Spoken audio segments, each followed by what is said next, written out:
Assalamualaikum. So this is my PBL for embedded system. The title is temperature data logger. Okay, next. Okay, for the introduction, basically I decide to do the investigations on this concept because of the needs to store data in different ways. The data logger is device that record measurements over time.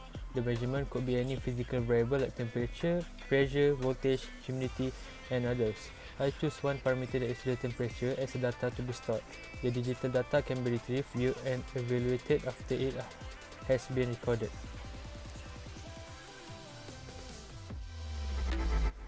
Okay, so this is the working principle. A variety of functions are available. Most have an internal thermistor or thermocouple or can be connected to external resources. Sampling and measurement are periodically taken and digitally stored. Some have a built display of data or out of tolerance warning. Data retrieval can be by cable, RF, wireless system, and others. They generally are small, battery-powered, portable, and equipped with microprocessor, internal memory for data storage, and sensor. Some data logger interface with personal computers or smartphone for setup, control, and analysis. So this is the figure to the simplification process of data logger, parameter, then sensor, ADC, and LCD. Okay, next the system operation. Firstly, I list out the component to build the circuit. As we can see, the materials that we have is temperature sensor, resistor, driver, resistor, regulator, adapter, capacitor, LCD, strip board, battery 9V, and PIC. So I use battery as the power supply. The parameter used is temperature. The temperature sensor will sense the temperature. The LM335 solid state temperature sensor produces an output of 10 mV per degree Kelvin. Kelvin can be converted to Celsius by subtracting 273 or 2.73 volt from the reading. The sensor's high sensitivity allow it to be used with 10-bit or 12-bit analog inputs directly with only the use of 1 kilo ohms bias resistor.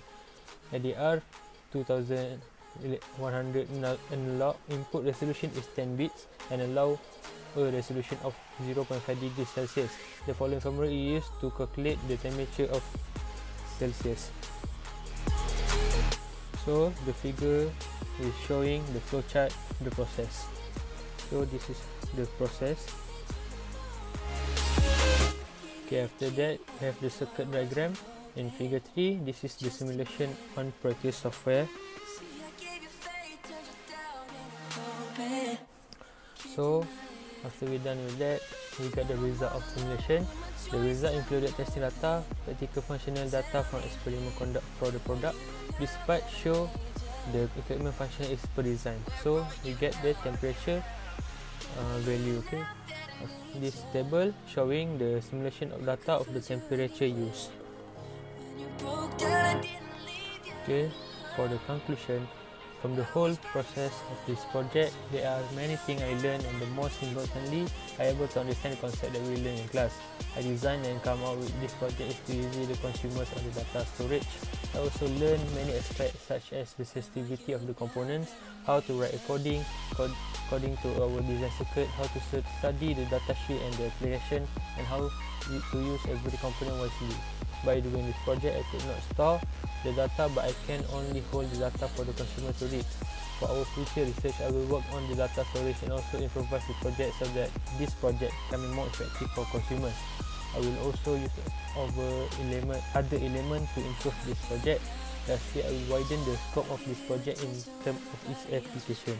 Thank you. I walk around like that nigga. On the trigger, if a nigga wants to smoke, I let it chop.